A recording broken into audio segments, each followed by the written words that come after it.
Written, produced, and directed by Lana and Andy Wachowski, this lumbering space opera just barely broke even when it was released in early February of 2015.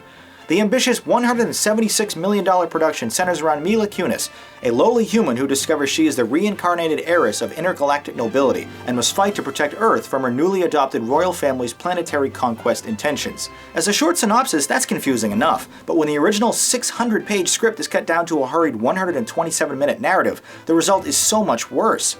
Sporting an ugly blonde goatee, the muscular Channing Tatum is featured as a genetically engineered space marine who swoops in to save our heroine in practically every scene. When he engages some bad guys in an early shootout, it's impossible to feel any tension as we're given zero information about their weapons, physiology, or ethical code. Can these creatures die? Do they even feel pain? Why are they shooting at each other in the first place? Even when some 50% of the dialogue is people explaining things to Mila, I still find myself asking questions like this throughout the film, that sadly were never answered.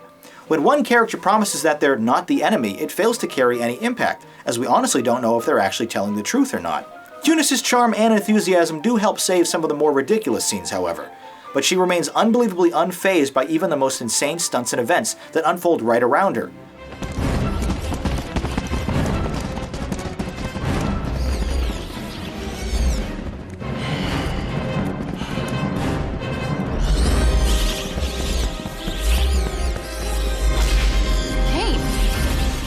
This must be the Hunter Titus hide. Well made by the look of him. Whoa, no. Hey, it's okay. She's on our side. Abrasics don't know any side but their own. Precisely.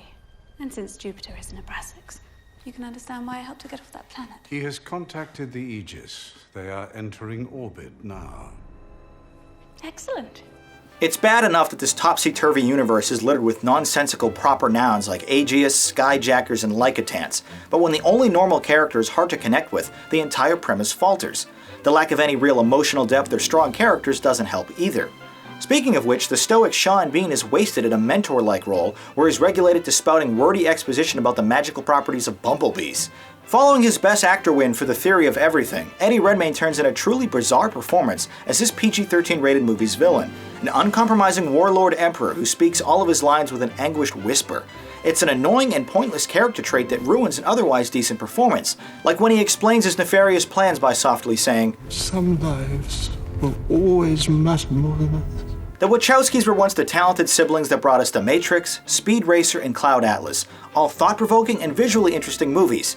With their latest misguided effort though, they just decided that they could, and never stopped to think if they should. Sure, there are some glimpses of really incredible concepts in this picture. Watching Magic Mike slide around Naboo on his moon boots looks pretty cool, but when everything is such a hodgepodge of half-baked thoughts, it's impossible to be invested in any of it.